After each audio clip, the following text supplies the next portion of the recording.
자, 오늘은 구체성이 결여된 믿음은 믿음일 수 없습니다 라는 제목으로 말씀을 좀 나누려고 합니다. 우리가 지난주에도 세례 요한의 이야기였죠. 여러분, 이 세례 요한이라고 하는 사람은 참 성경에서 가장 위대한 조연의 삶을 살았던 사람입니다.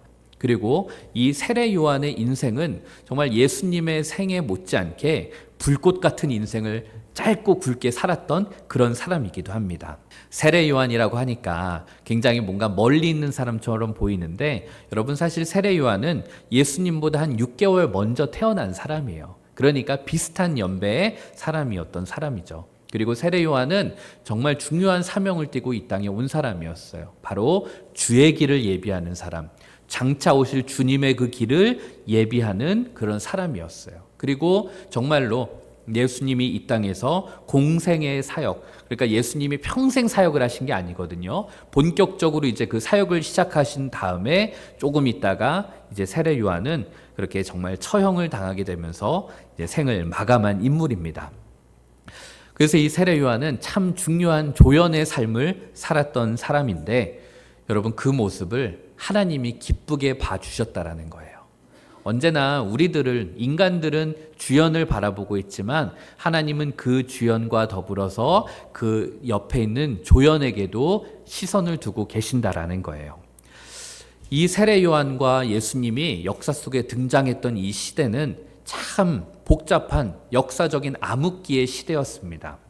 1절과 2절을 한번 보시면, 디베르 황제가 통치한 지 15해 곧 본디오 빌라도가 유대 총독으로, 헤롯이 갈릴리의 분봉왕으로, 그 동생 빌립이 이두레와 드라고니 지방의 분봉왕으로, 루사니아가 아빌렌의 분봉왕으로, 안나스와 가야바가 대제사장으로 있을 때에 하나님의 말씀이 빈들에서 사가랴의 아들 요한에게 임한지라.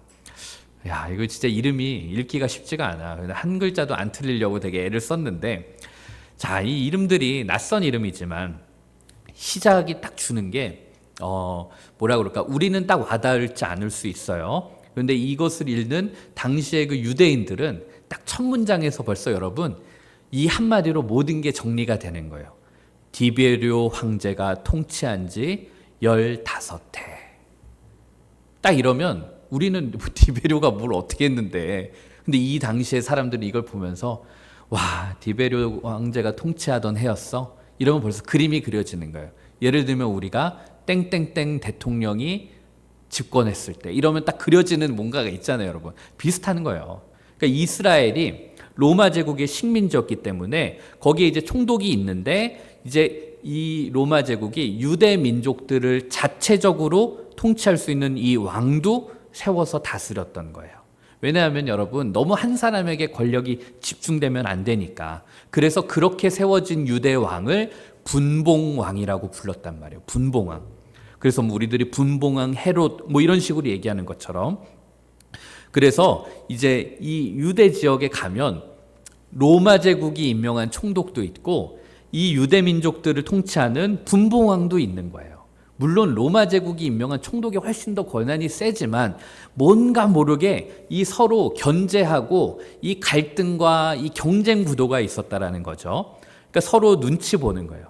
그리고 백성들도 로마 제국 황제 이 임명한 사람 눈치도 봐야 되고 유대 분봉왕 눈치도 봐야 되고, 이렇게 정치적으로 굉장히 혼란스럽고 복잡했던 그런 시대였어요.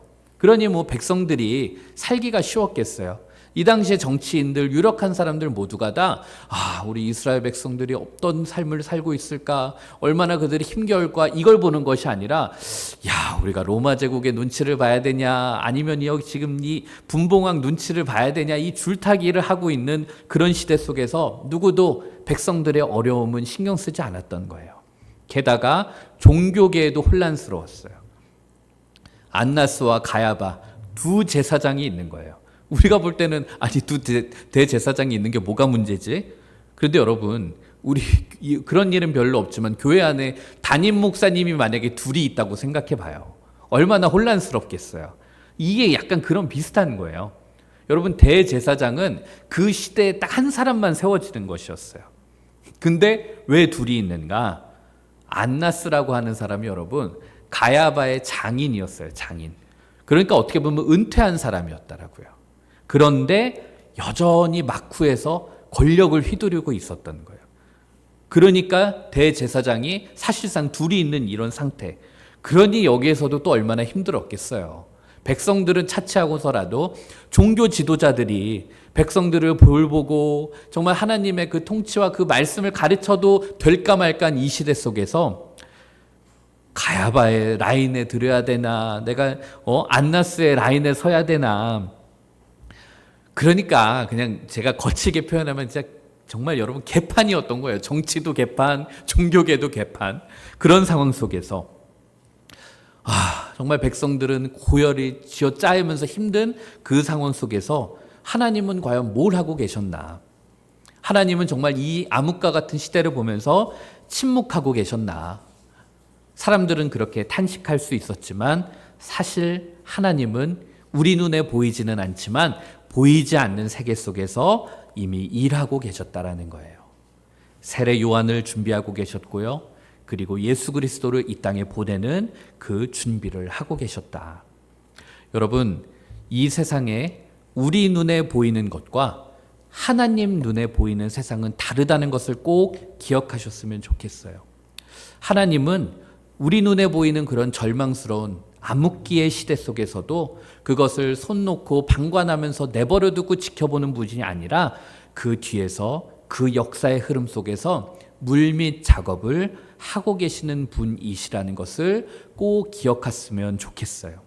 여러분, 구약 성경이 있고 신약 성경이 있잖아요.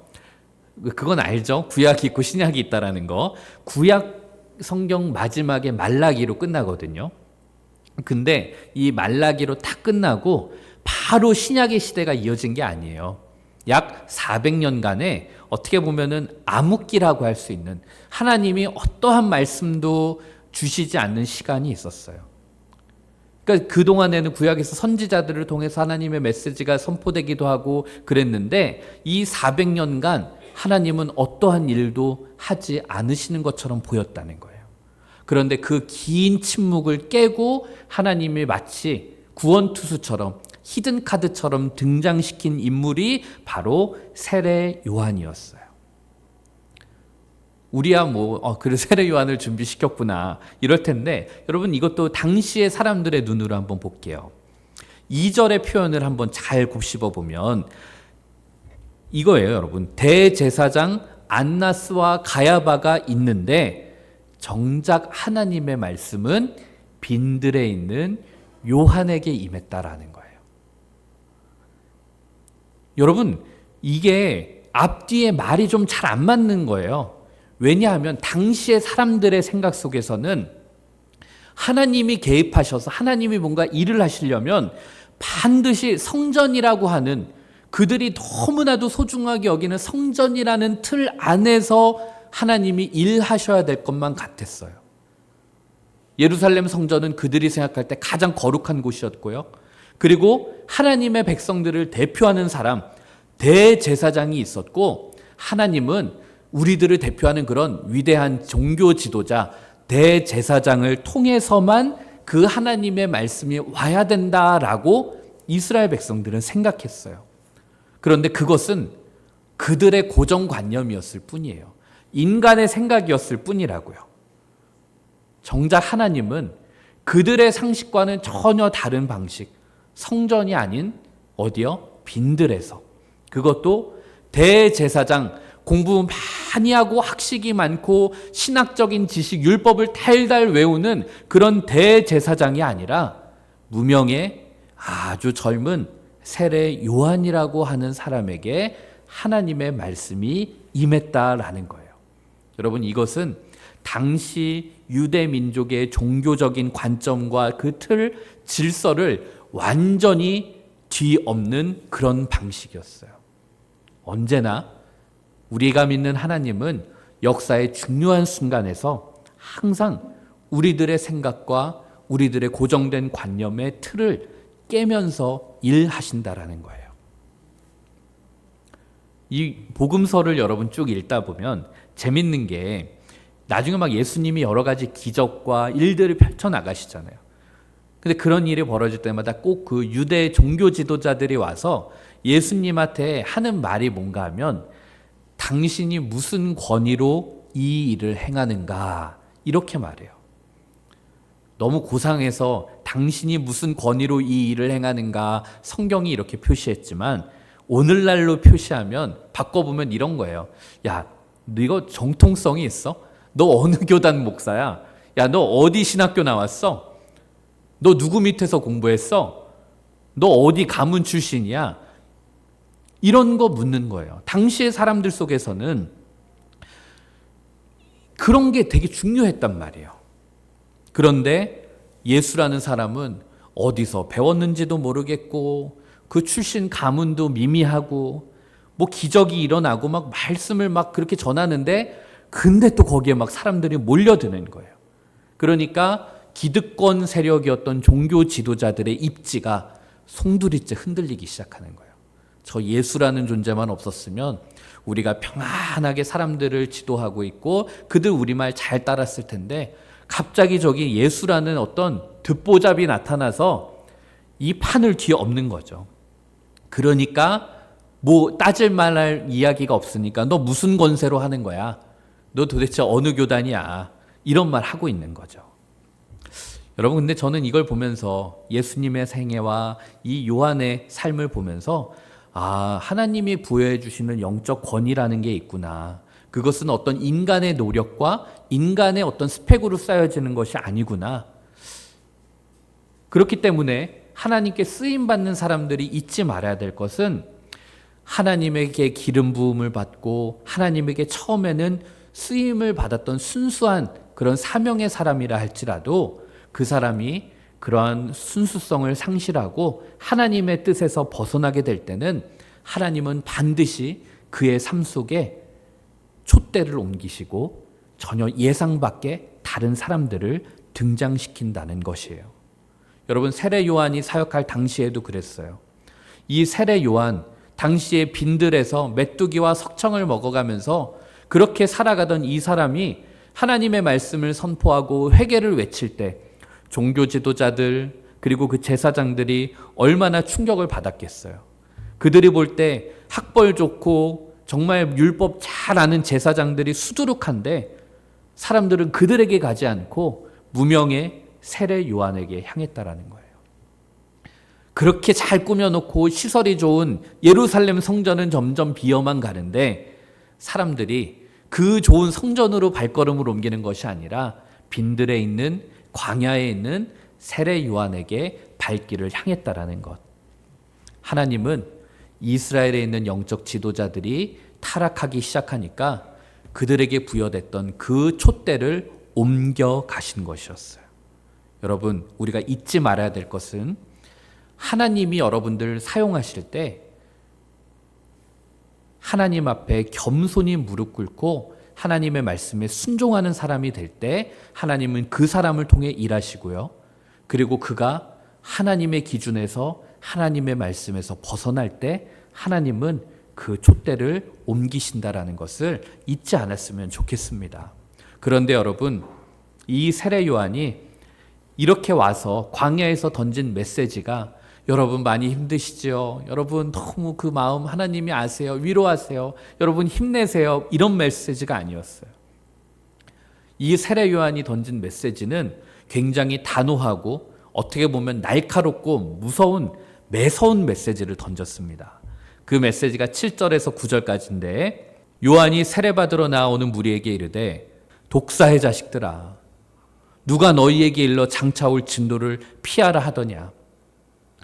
그러므로 회개에 합당한 열매를 맺고 속으로 아브라함이 우리의 조상이라 말하지 말아라.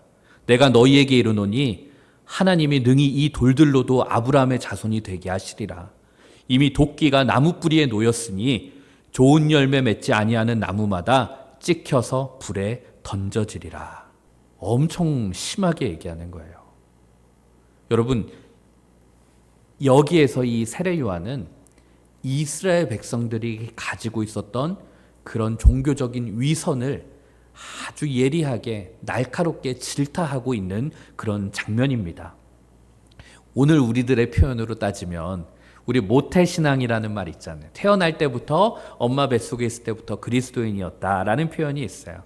이스라엘 백성들 마찬가지로 모태 신앙이었어요. 날 때부터 하나님의 백성이었다고요. 그래서 태어날 때부터 율법을 외우고 하나님의 말씀을 공부하는 그런 사람들이었어요. 그래서 이스라엘 백성들은 늘 마음 한켠에 우리는 남들하고 좀 달라, 이런 생각을 갖고 있었어요. 그런데 그런 자들에게 세례 요한이 지적하는 거예요. 야, 너희가 아브라함의 자손이라고? 아브라함의 자손이 뭘 그렇게 중요한데? 야, 하나님은 여기에 있는 이 돌들 가지고 얘네한테 명령해가지고 이거 아브라함 자손으로 만들 수 있어.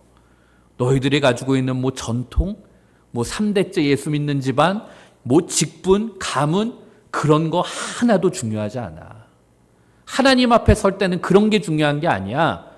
지금 너희들에게 하나님의 심판이 눈앞에 있어. 그러므로 너희들 교만해서는 안 돼. 세례 요한이 무섭게 말하고 있는 거예요. 자, 여러분들한테 제가 야, 니네 그따구로 예수 믿어서 되겠어? 이러면 너희들 아마 당장 다음 주부터 안 나올 사람이 있을 거예요.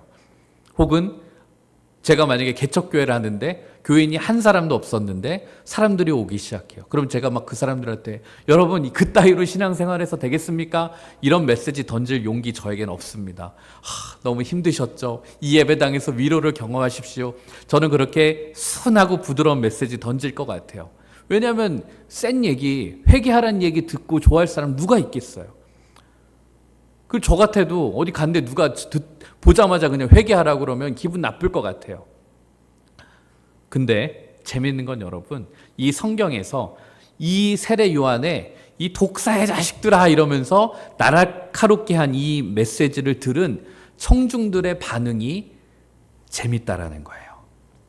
저 같았으면 놀고 있네, 지가 뭐라고, 너나 잘해라 이러고 갔을 텐데 이 청중들의 반응이 어떠했는가? 그게 10절이에요.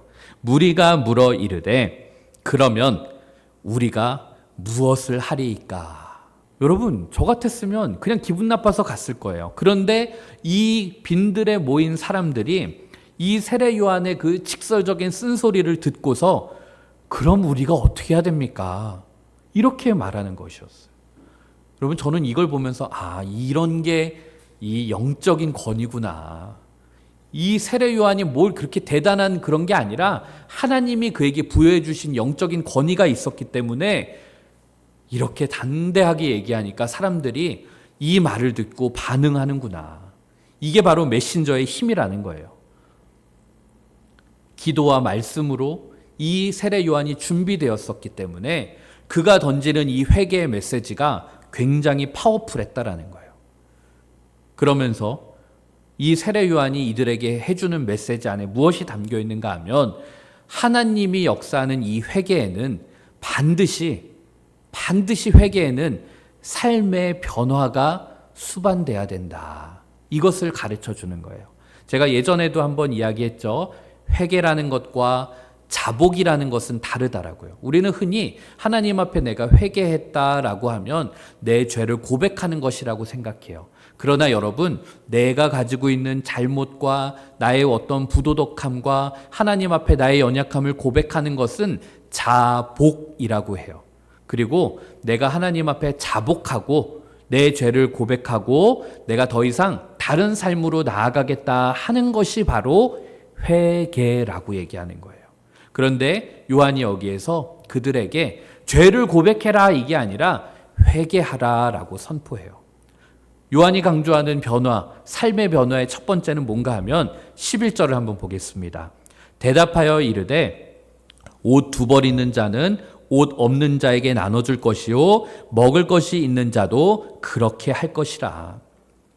옷이나 먹을 것이 있는 사람들은 그것을 가난한 자에게 나눠줘라. 이렇게 이야기해요. 옷이 두 벌이 있으면 나눠주래요. 혹시 여러분 가운데 목사님 저는 집에 옷이 한 벌밖에 없어가지고 나눠줄 게 없어요. 그래 그러면 내가 이해할게. 근데 내가 볼 땐 너희들 올 때마다 옷 바뀐 거 내가 두 벌 이상 본 것 같은데 다 우리 누구나 사실 옷 두 벌 이상은 있어요. 그러니까 이 말이 그들에게 굉장히 충격적인 거예요. 옷 두 벌 있지? 그럼 너희 부자인 거야. 세례 요한이 그들에게 그 말 해주는 거예요. 야, 그거면 만족해야 돼. 그리고 우리가 돈이 많아야만 뭔가를 나눠줄 수 있는 것이 아니야. 옷이 100벌 있어야만 나눠줄 수 있는 것이 아니라 단 옷 2벌만 있어도 우리들이 가난한 자들에게, 없는 자들에게 나누어 줄 수 있고 우리들은 그런 마음을 가져야 된다. 이렇게 얘기하는 거예요. 그러면서 이제 12절을 보면 이번엔 또 어떤 집단이 나오는가 하면 여러분 세리들이 나와요. 세리라고 하는 거는 텍스 콜렉터라고 하는 거예요. 그 당시에 로마 제국에 어떻게 보면은 그 세금을 징수하는 사람들이었어요. 근데 그 세리들이 나와서 또 세례 요한에게 묻는 거예요. 12절과 13절 보면 세리들도 세례를 받고자 하여 와서 이르되 선생이여 우리는 무엇을 하리이까 하매 요한이 이렇게 말하는 거예요. 이르되 부과된 것 외에는 거두지 말아라. 야, 이 세리들도 나왔대요. 세리들도 나와서 우리는 어떻게 해야 됩니까? 라고 물었더니 요한이 너희들에게 거두라고 부과된 그 금액 외에는 거두지 말아라. 그것이 너희들에게는 회개야.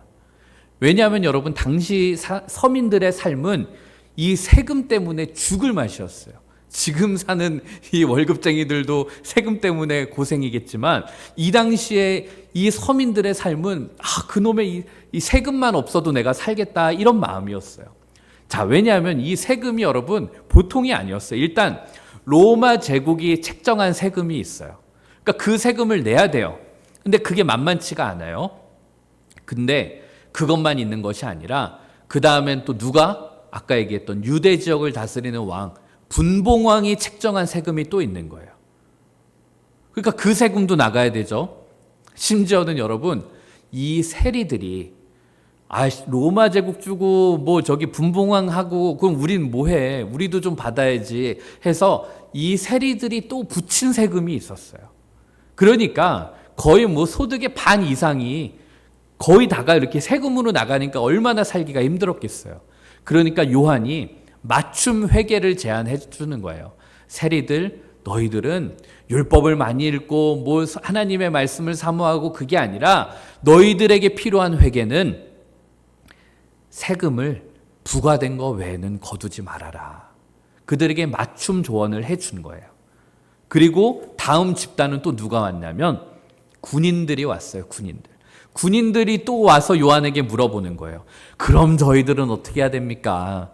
그게 14절이에요. 군인들도 물어 이르되 우리는 무엇을 하리이까? 하매 이르되 사람에게 강탈하지 말며 거짓으로 고발하지 말고 받는 급료를 족한 줄로 알아라. 강탈하지 말래요. 왜냐하면 여러분 군인들이 힘으로 물건을 빼앗는 것이 많았다라는 거예요. 군인들도 뭐 넉넉했겠습니까? 그러니까 어딜 가면 힘으로 무엇을 뺏어오는 거예요. 그리고 이들이 그거 말 안 듣고 자기들대로 잘 안 따를 때는 약한 사람들을 고발하는 게 있었어요. 왜냐하면 그들이 법정에 끌려가면 늘 로마 제국의 법정은 군인들의 편을 들어줬거든요. 그러니까 뭐만 좀 수틀리고 내 마음에 안 들면 너희 고발해버리는 거예요. 일로 와. 그래 법정으로 가. 그럼 다 내 편이 되는 거고. 그리고 또 이들도 박봉에 시달리니까 사람들한테 가서 뺏는 거예요. 그러니까 요한이 그들에게 받는 급료에 만족해라. 그렇게 조언을 해줬던 것이죠. 여러분 저는 이 말씀을 가지고 그렇게 생각해 봤어요. 여러분 각자 삶에 어떻게 하면 하나님의 말씀대로 하나님의 통치가 이루어지는 하나님 나라를 이뤄갈까? 저는 몰라요. 채훈이의 삶은 어떤 삶인지 제가 모르고요. 시은이가 어떻게 사는지 모르고요. 뭐 현우의 삶의 자리가 어떤지 저는 몰라요. 그래서 제가 여러분 한 사람 한 사람에게 여러분이 정말 그리스도인으로 회개의 삶을 사는 건 이런 겁니다. 얘기해 줄 수 없어요. 그런데 중요한 것은 우리 각자 주어진 삶의 자리에서 회개의 삶을 사는 방법들은 다 다르지만 하나님이 원하시는 그 모습들이 있다라는 거예요. 예를 들면 여러분 이 영국 이 감리교회가 부흥을 일어날 때 사실 모든 복음주의의 부흥 운동의 시작은 회개 운동에서부터 시작이 됩니다. 그러니까 하나님의 말씀에 자신이 얼마나 부족한 사람인지를 깨닫고 내가 이러고 살면 안 되겠다. 단순히 내가 이런 짓 하지 않아야 되겠다라는 것과 더불어서 내가 그리스도인으로서 이런 삶을 살아야 되는데 내가 이걸 하질 못하고 살았구나. 이것을 깨달은 사람들이 각자 주어진 삶의 자리에서 다양한 모습으로 하나님 나라를 읽어가기 시작을 해요. 예를 들면 존 웨슬리라고 하는 이 감리교회의 어떤 시작을 이뤘던 이 사람이 복음을 선포하고 부흥운동이 벌어졌을 때 영국 상류층에 있는 귀부인들은 여러분 이 복음을 듣고 어떻게 변화되는 줄 아세요? 그동안에 자신들이 가지고 살았던 호화로운 파티의 문화를 바꿔나가기 시작해요.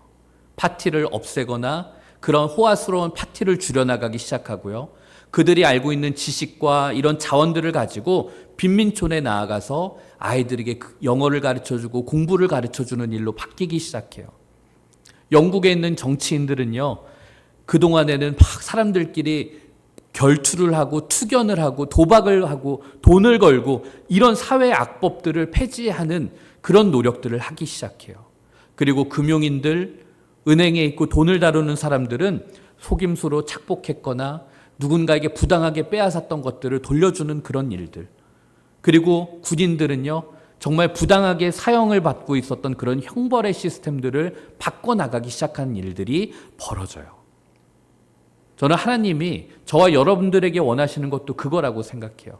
여러분, 저는 목회자이기 때문에 저에게 주어진 삶의 자리는 교회예요. 그러니까 이 교회 안에서 어떻게 하면 하나님 나라의 통치가 이루어질까? 그리고 여러분들에게 어떻게 하면 하나님의 그 뜻이 잘 전달될 수 있을까 고민하는 거고요. 여러분들이 각자 앞으로 살아가는 삶의 자리에서 여러분들이 정말 내가 꼭 파송받은 선교사처럼 살아갈 수 있는 삶, 그것이 우리들에게 요구되어지는 거예요. 오늘 본당에서 어른 예배에서도 나왔던 단어이고 오늘 우리들도 한번 다루고자 하는 단어인데 요즘 선교학에서 많이 쓰이는 표현이 BAM이라는 단어예요. 그래서 한국에 있는 목회자들이나 사람들은 줄여서 BAM이라고 불러요. BAM. 이게 뭔가 하면은 비즈니스 애즈 미션이라는 표현이에요. 그러니까 내가 비즈니스를 하는데 이게 마치 선교의 현장처럼 비즈니스를 해나가는 거예요. 그러니까 일터가 선교지가 되는 거고요. 혹은 선교사님들도 그 선교지가 또 일터가 되는 그런 모델이 되는 거예요. 그러니까 이게 이거는 선교, 이거는 내 직장 구분돼 있지 않고 이게 통합적으로 여겨지는 것이죠. 여러분, 이것은 꼭 뭐 돈의 문제가 아니에요. 예를 한번 들어볼게요. 제가 살면서 가장 이 삶의 조화를 잘 이루어갔던 한 분이 계세요. 지금은 이제 군대에서 전역을 하시고 전도사님으로 사역하고 있는 한 조효건 집사님이라는 분이신데, 이분은 제가 군대에 있을 때 참 믿음이 좋은 분이셨어요. 그래서 제가 이분의 사연을 물어보니까 이분은 집이 너무 가난해서 어쩔 수 없이 이제 군 장학생으로 이제 나라에서 돈을 받아가면서 대학을 다니셨던 거예요. 그리고 나서 이제 이분이 이제 군 장학생이니까 마땅히 군대 와서 군복무를 해야 되는 게 일이니까 이제 장교로 군복무를 하는데 군 생활이 너무 자기한테 잘 맞더래요. 너무 재밌더래요. 그래서 자기가 이 군 생활에 도취돼서 맨날 술 마시고 사람들이랑 놀고 운동하고 이 재미로 살았다는 거예요. 그러다가 부대에서 사고가 한번 일어난 거예요. 그 사고가 터지니까 이분이 정말 감옥에 갈 위험한 그런 상황이었는데 이분이 그때 하나님 앞에 기도하는데 맞아. 내가 원래 신학교를 가서 공부를 하겠다고 했던 사람인데 그래서 하나님의 말씀대로 살겠다고 했던 사람인데 이 군장학생으로 군복무, 장교복무를 하면서 군생활에 도취되면서 내가 하나님의 사람으로 사는 사명을 내가 망각하고 살았구나. 거기에서 이분이 정말 하나님 앞에 눈물로 회개를 했대요. 그리고 하나님, 저는 저에게 맡겨준 선교의 현장은 이 군대라는 것을 저에게 잊지 않게 깨닫게 해주셔서 감사합니다. 저는 이곳이 저의 선교지라는 마음으로 군 생활을 하면서 살겠습니다. 그렇게 마음을 먹고 정말 이분이 다행히 감옥 가지 않고 문제가 잘 해결되고 그 다음부터는 진짜 이분이 군 생활을 군 장교로 살면서도 나는 군 선교사라는 마인드로 그렇게 사셨다라는 거예요. 그래서 병사들을 보면 힘들어하고 있고 문제가 있는 병사들 보면 정말 그들을 내가 품어줘야 되고 도와줘야 되고, 여러분 그렇게 사는 그 모습 속에서 어떻게 예수님의 모습이 드러나지 않을 수가 있겠어요? 그리고 세상 사람들이 그 모습을 보면서 어떻게 감동하지 않을 수가 있겠어요? 그래서 그분은 나중에 정말 학군단 장교로 복무를 했지만 정말 그분이 나중에 소령이 되고 중령이 되고 정말 좋은 자리로 그렇게 승승장구하는 모습을 제가 보면서 참 감동을 받았던 적이 있어요. 여러분, 우리들도 마찬가지예요. 여러분, 오늘 이 말씀 속에서 하나님, 그러면 저희들은 무엇을 해야 됩니까? 여러분, 각자 삶의 자리에서 내가 무엇을 해야 되는지 이 대림절 기간에 한번 고민해 봤으면 좋겠어요. 그리고 여러분들 모두가 꼭 신학교 가거나 목회자가 되지 않아도 돼요. 내가 주어진 삶의 자리에서 내가 있는 그 두 발 딛고 있는 그곳이 하나님의 통치가 이루어지기 위해선 무엇을 해야 되는가? 예를 들면 여러분, 어렵지 않아요. 아까 말씀드렸던 것처럼 영국의 대부흥운동이 일어났을 때 영국 대학생들이 했던 운동이 뭔지 알아요? 컨닝하지 않기였어요. 여러분, 회개했는데 대단한 운동이 아니라 우리가 그동안 너무 컨닝을 많이 했구나, 이런 변화의 운동들이 일어났다라는 거예요. 여러분들이 주어진 삶의 자리에서도 다양한 모습으로 하나님 나라를 이뤄갈 수 있습니다. 저는 그것을 깊이 고민하고 그렇게 이 대림절 기간에 나에게 맡겨진 그 사명, 삶의 모습은 무엇일까? 변화해야 될 것은 무엇인가? 그렇게 고민하는 저와 여러분 되었으면 좋겠습니다.